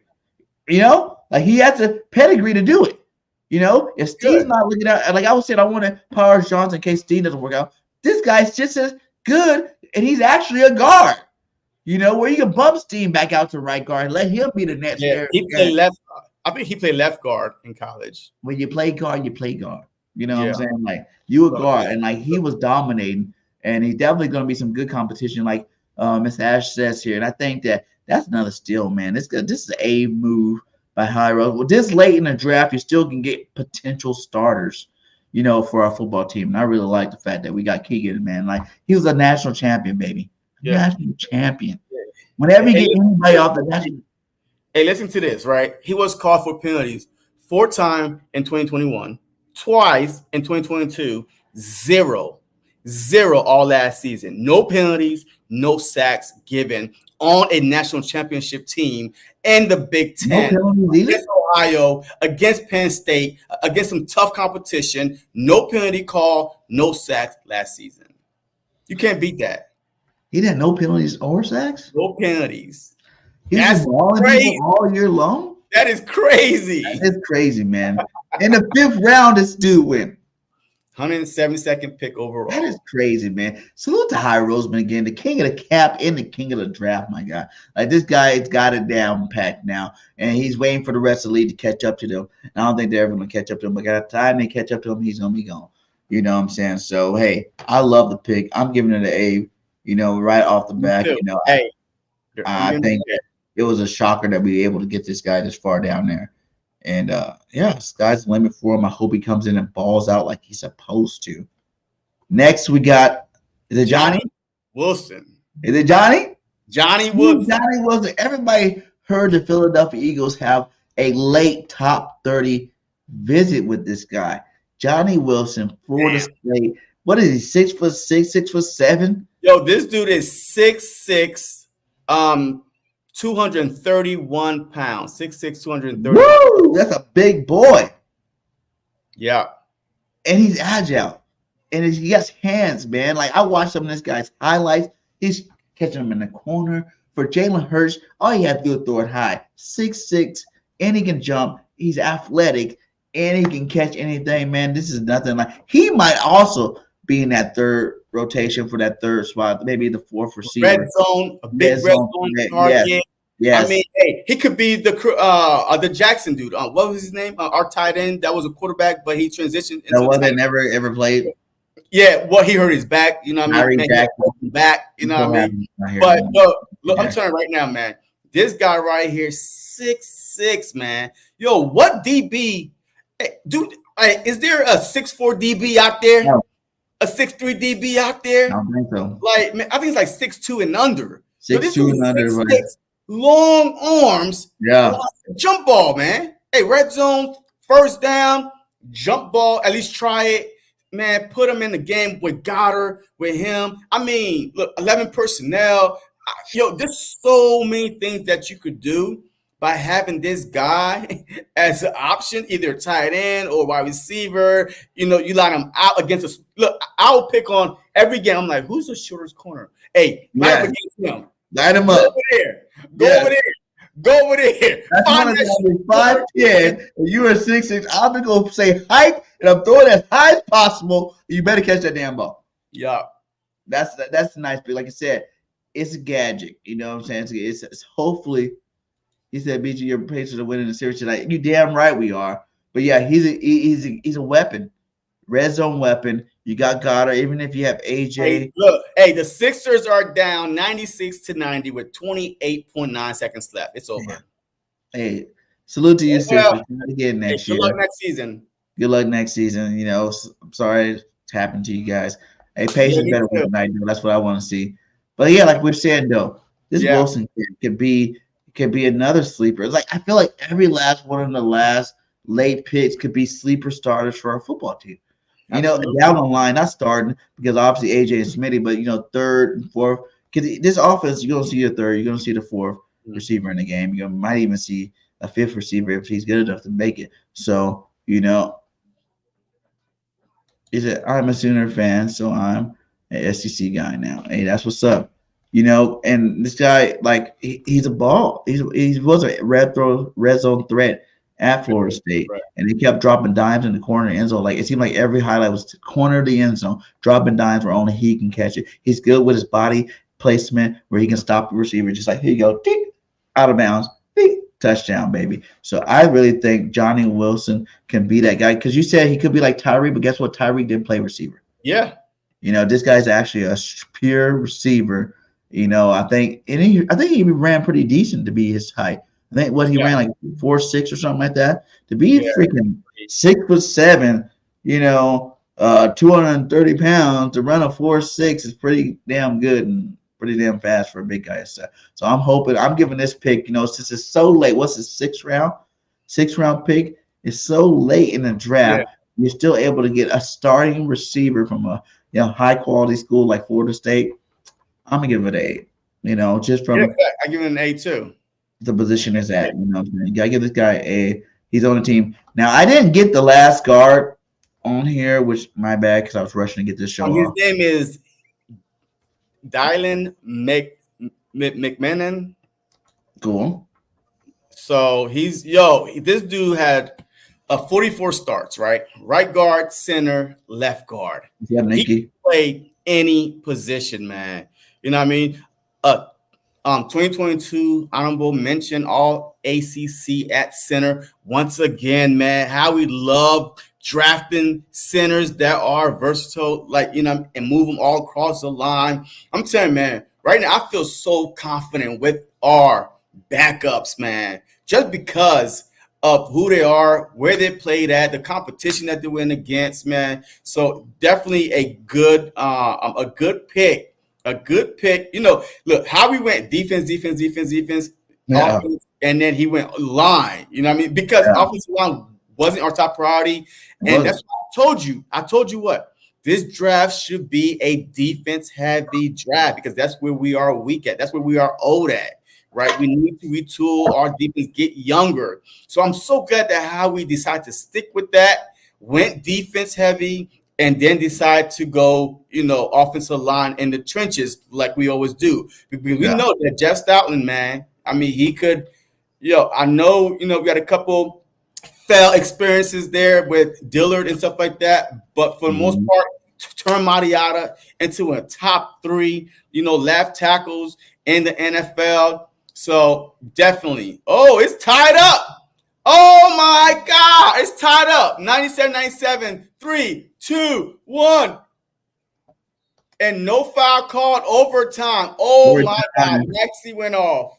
Overtime. Maxey is showing out. He is showing out. Oh my God. Yo, it ain't over till it's over. Yo, it ain't over till it's over.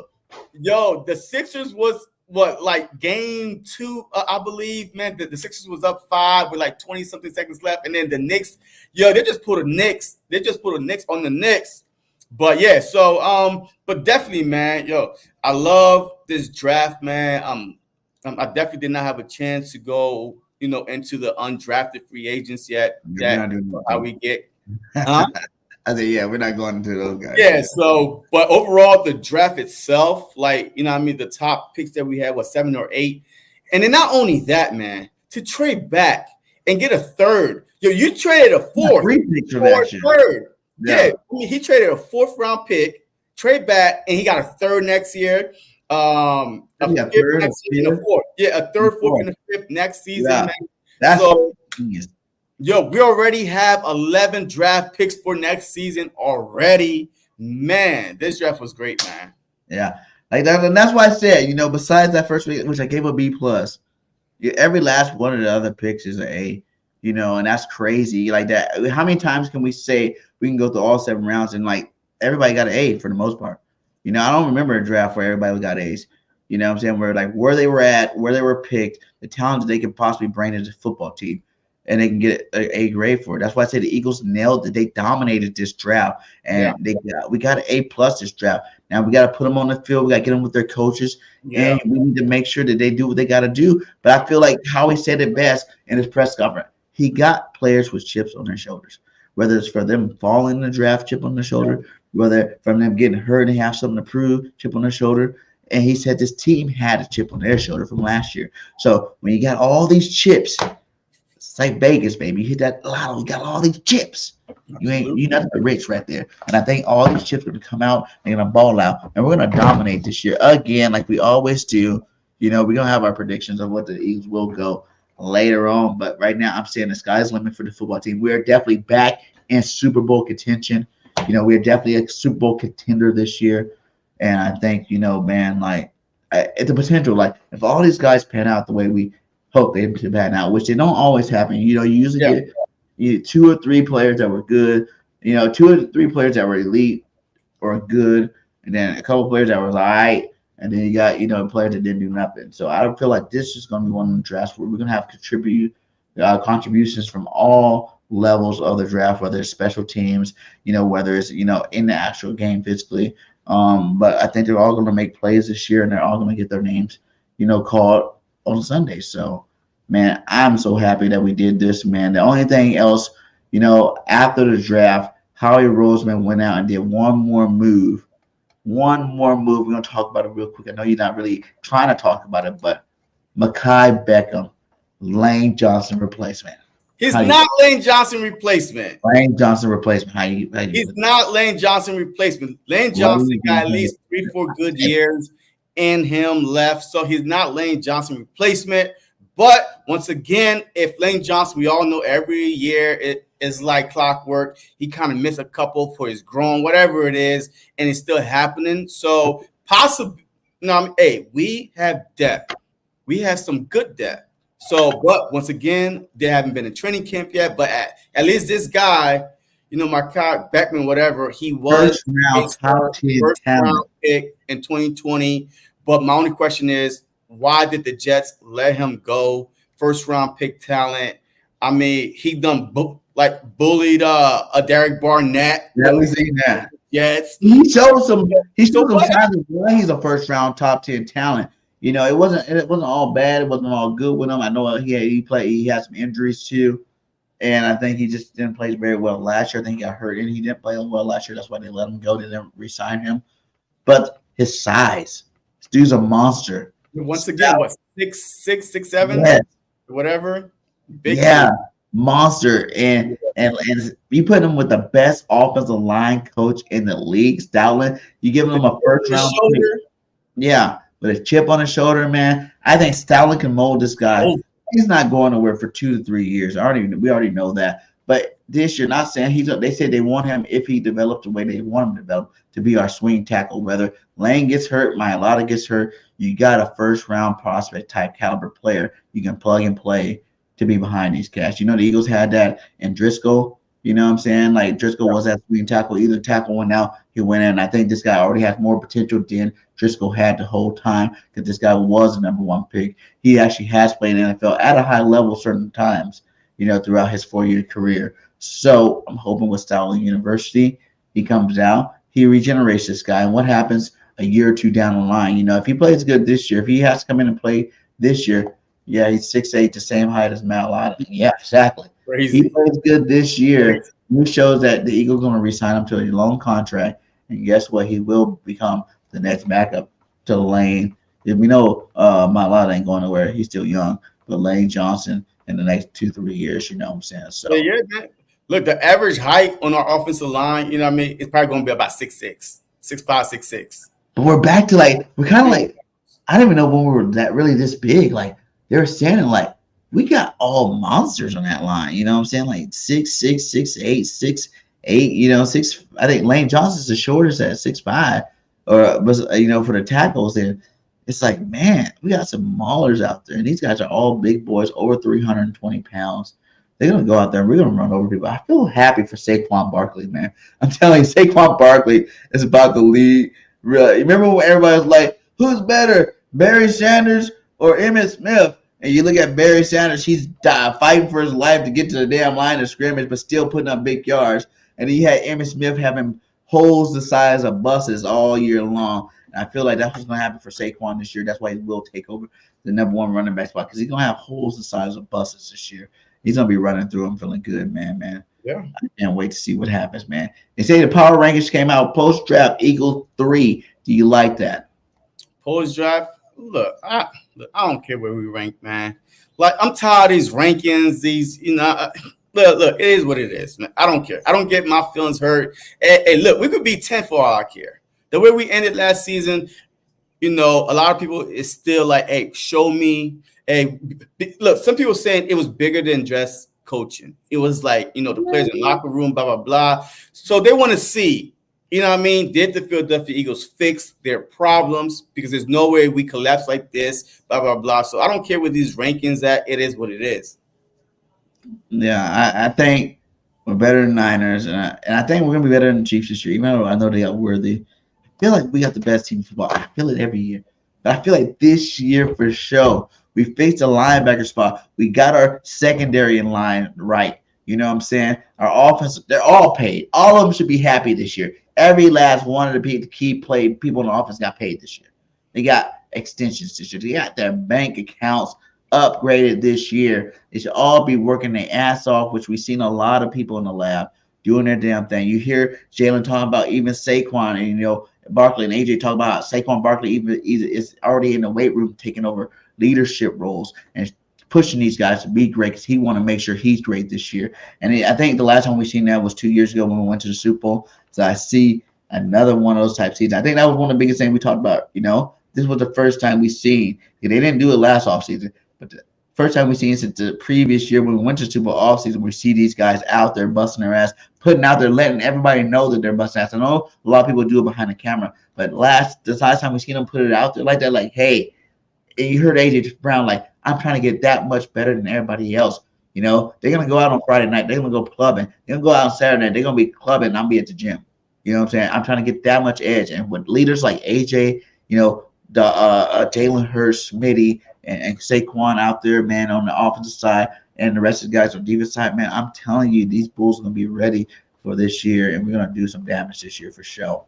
Yeah, man. Look, the only thing is we got to put it together. Our secondary is still suspect right now. I'm just going to keep it a buck. I mean, because I really don't believe, like, we don't know who's going to start here. We're going to start there. So, but yeah, we just got to put it together, off season, OTAs, all that stuff. So we just have to see, man. Right now, we look good on paper. I mean, hey, you don't win Super Bowls on paper. Hey, you don't win Super Bowls. Hey, last time we were the paper champs, we went to Super Bowl. That's the last time we were paper champs. We went to Super Bowl. So hopefully we can go seal the deal this year because guess what? This is what we got. The no-fly zone. Wait. There's a broken wing right there. Take Bradbury out. A broken wing. Take him out. Take him out. You hate it out. Hey, we didn't fly on a broken wing. Hey, ground this plane. Ground this plane. We got ground this plane right now. I mean, Maddox. Do you think Maddox got a shot to even playing this year? Look, I don't care, but hey, we got a broken wing, man. Pilot, ground this plane. Take Bradbury out, and then we're good. I'm telling y'all, man, that I'm telling you, Bradbury's gonna step up with the help. You might say you shouldn't need the help, but last time he had the help, he was an All-Pro. So it doesn't matter if he needed it or not. Whether he should need it or not, he got the help now, and you will see another All-Pro year from Bradbury this year, I think. At least Pro Bowl. Maybe not All-Pro, Pro Bowl. Yeah, he gonna take a step up because you got to walk up the stadium. A lot of steps. A lot of steps. He gonna step right on up. Oh man, y'all hate on my boy Bradbury. Step up, all right. Every step. Y'all Juju fans. Y'all must be Juju fans. Take Bradbury out of there. He out of here. Get him out of here. Yeah, Bradbury's still on it. He's part of it until he's not part of it. And as long as you're Eagle, I got your back, Bradbury. I got your back. Now come post June and we cut your ass and whatever. Good luck to you. But for right now, and I heard my GM say they expect a bounce back year from you. You're in there doing everything you can possibly to get that bounce back year. So I'm gonna believe my GM, and I'm gonna think Bradbury's gonna come out, show up, and show out this year and ball out. So hey, man, what we got? I think we went through everything, man. We got everything. What's some of your final words we got before we get out? Oh, another topic I want to say. Look at this too. This is everything we got from the Carson Wentz trade. AJ Brown, Devontae Smith, Carter, and Cooper DeJean. That's nice. Yeah, one trade to get you this many awesome players on your football team. I know we still got to see what Cooper DeJean, can do for our football team, but AJ is definitely extended till forever. And, Smitty's extended till forever. Carter was a monster before he gassed out last year, saying Cooper DeJean is headed for a good season this offseason. Even if he doesn't start at cornerback, he's still going to get a lot of playing time, I feel like. Even if he's not a starter, he's going to be that piece that you move around. Sometimes you're going to see him in a slot. Sometimes you're going to see him at safety. Sometimes you're going to see him. He's going to be all over the football field in year one until they decide where exactly they want to put this guy. They already said they're going to put him, they talked to him about all three positions anyway. So, yeah, man, it's going to be crazy. It's going to be nice to see what going down on this football team this year. Guess what? The funny thing is, guess what? This is still a whole nother free agency. You know what I'm saying? There's always that post-draft free agency. People are already starting to get cut right now.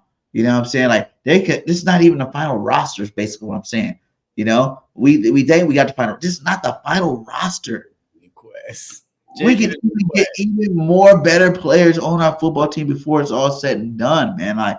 And that's the same thing. We have a Howie Roseman, as your GM, the king of the cap, baby. Make sure you go get your king of the cap. So I'm still pushing them, baby. I'm still pushing them. Go get your king of the cap from the print champs, man. That's a fucking awesome shirt. I got 3 of them. But it's not even over yet, man. And I feel like Lurie's like this, baby. We done did what we got to do. Yes. You know what I'm saying? Yes. We struck gold this off season, and when the off season is not over, it's gonna be awesome to see what these cats do in training camps, man. And who else, Eagles? If you had to say a position, right? Because everybody knows it's not over. You know it's not over. Mm-hmm. If you had to say a position, what do you think? What other moves are there left to really finalize this football team? I think the checkmate would be Justin Simmons. That'll be the ultimate checkmate. We need a safety. I think because if I'm the Philadelphia Eagles, I'm putting Cooper DeJean at nickel.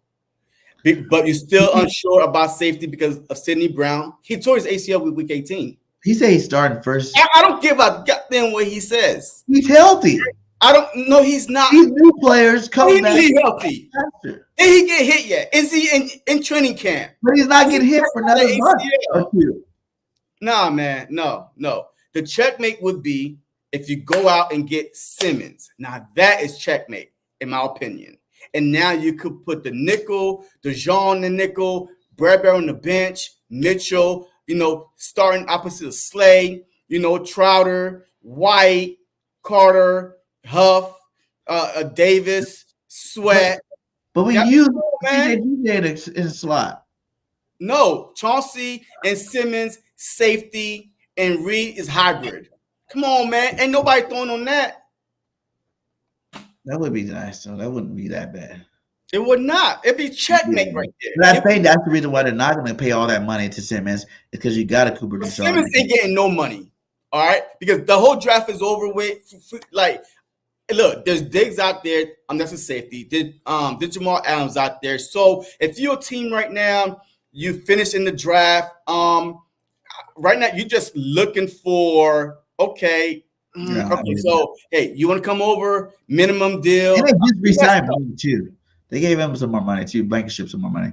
I think it is going to be Blank and CJ as our safeties. And then you rotate in a guy like DeJean as safety. Whenever you want to keep CJ back at the safety spot, you'll put a DeJean at that nickel spot. You know what I'm saying? Like you have a man. But whenever you want, you got that more veteran receiver, that more talented receiver, you go ahead and put CJ in a slot. And you let DeJean play safety. Either way, they're going to have 2 ball hawks on the team at the same time. It's going to be awesome, man. It's going to be awesome. And guess what? He said, what's up? Congratulations. You beat a 4-13 team. Shut up. Okay, shut up. You're going to still be 5-12 this year. So, good luck to your Washington team with no quarterback. Yeah, like I said, it's going to be nice to see these guys. And, like, the fact that we're sitting here thinking who's going to play what, that we have the players to mix and match them all over the field. We can even play more dime this year. We can play more, nickel this year, wide this year. We got, with the players we got on our defense, we can do a lot of different things on, defense this year. And I think that's what's going to make our defense so dangerous. And Vangio definitely had his foot on a lot of these picks and his sprints on a lot of these picks. And that's the reason why we got a lot of these guys. And I think we're going to come up and really do something special this year, man. So tune in. Make sure if you guys have not subscribed, shout out to all you guys still in here. Hit that like, hit that subscribe wherever you are. Twitter, Facebook, and YouTube. And we're also going to be streaming soon here on Instagram too, for the Instagram watchers that come over when we send those links over there. So make sure you can hit that follow and support your boys, JC and BIRDGANG. And like I said, at the end of my shows, I always say, fly, Eagles, fly. Birds. And we out. Peace. Sometimes you just kind of think, I kind of felt it that it was going to work out last week when we were doing our pre-draft